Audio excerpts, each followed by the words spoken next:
locked and loaded, a big episode 8, week 8 in This Week in Sports. We are back and tag along with us as we cover the biggest stories in sports from this past week. It's going to be a fun one here in week 8.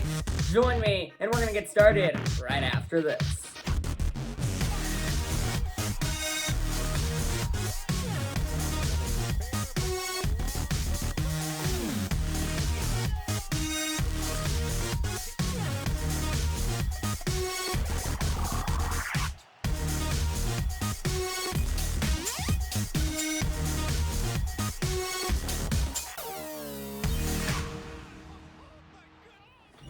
As I said, we have plenty of stories to get to today. I'm going to try to fly through them fast. They're only coming from 2 different leagues, and a big helper to that was the NHL trade deadline. We'll get to that in a moment, but first, a few crazy things happening in MLB spring training, and then we're also going to catch up with something that happened a bit wacky at the end of the show.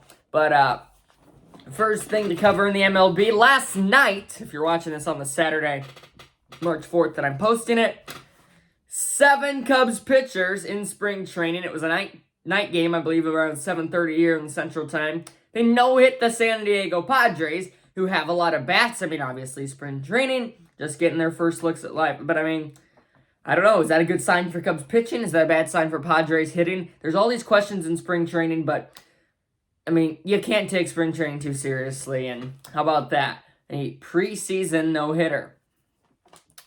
Another somewhat big thing that I saw when I was scrolling through the MLB stories, Rougned Odor, who's bounced around from the Orioles and with the Yankees. He was pretty good with the Orioles a few years ago, but struggled ever since he went over to New York.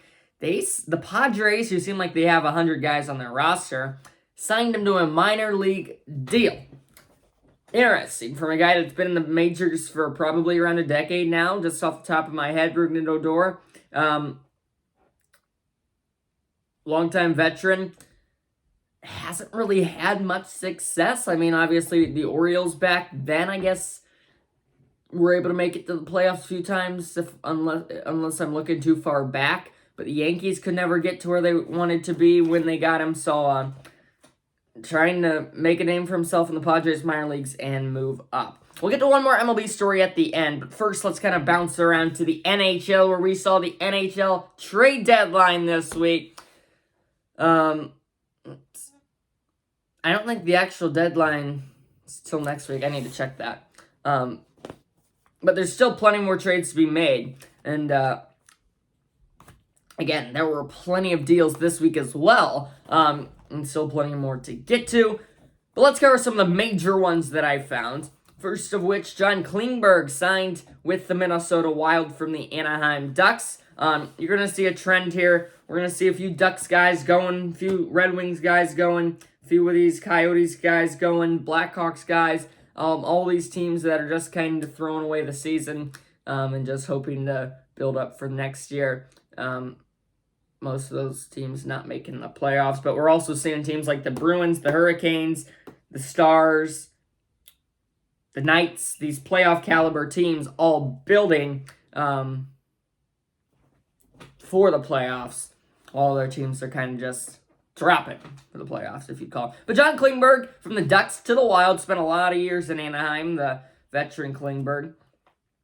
From the Red Wings, we saw Jacob Vrana go to the St. Louis Blues. So, Blues, they're going to need a good rally down the stretch here. But Vrana will definitely help, as he was with Detroit for quite some years. But the Red Wings are really, with this trade deadline, they're almost really tearing apart, which I find kind of interesting. Jonathan Quick, the Kings netminder, had a whole crazy thing going around him. He's been in the league forever. Has been a long-time King guy, won him a Stanley Cup. What a career for his name.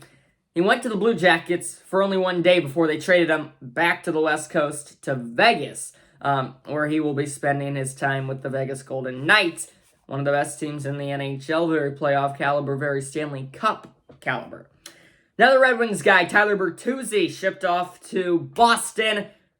And I mean, win-win, what, just what you want. I mean, like, that's kind of the life of the NHL player. Like, You don't want to leave the Red Wings, which you've been with for a long time, but now you're going to a team that's only lost like 15 games this season, and pretty much everybody's Stanley Cup choice right now. I mean, not bad for Bertuzzi, who was a big part for the Red Wings, but just kind of a part of a teardown at the end of these seasons when you know that you aren't going to make the playoffs. Filip Hronek from the Red Wings to the Vancouver Canucks. Kind of interesting there. I mean, Red Wings, I didn't check, but they probably got some good things in return since the Canucks aren't going to be a playoff team. Jacob Chychrun from the Coyotes to the Ottawa Senators. Coyotes tearing apart. The Senators are going to need a miracle here at the end of the season for the playoffs, so that'll be interesting to see what Jacob Chychrun could add to that, as he's been in Arizona for a few years, him and Clayton Keller have really been the only guys on that Arizona roster that stand out. However, the Red Wings did one good thing. I'm going to point to this. They extended Dylan Larkin, their star, for 8 years. One team that did not extend their star was the Blackhawks. Patrick Kane goes to the Rangers, and then their second star, Max Domi, goes to the Stars. So the Blackhawks have a few trades there in the middle of the week as well. Kane says he's happy in New York. I'm not happy as a Blackhawks fan, but it's all part of the business. What a job in Chicago. 3 Stanley Cups. Can't ask for anything more for a guy. And that's just part of the business leaving. So, a rough week for Blackhawks fans, but part of a rebuild. All right, here's what I promised. One wacky MLB moment that I wanted to get to at the end here is we saw the Pirates and Orioles way back at the beginning of the week play the bottom of the ninth with no umps because the game was already over. Whoever was the home team, I think it was the Pirates, had already won the game, but they just wanted to play the bottom of the inning for fun, so fans started going out.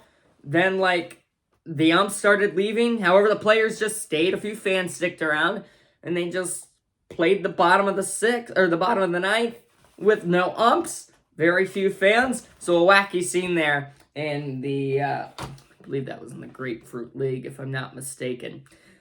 Well, it was another great week. It was episode 8, week 8, and I love doing these. Stay tuned for week 9 next week on the 11th, hopefully. It should be fun. Oh, what a week. Another great week upcoming. And we're going to see you next week on This Week in Sports. Goodbye for now, everybody.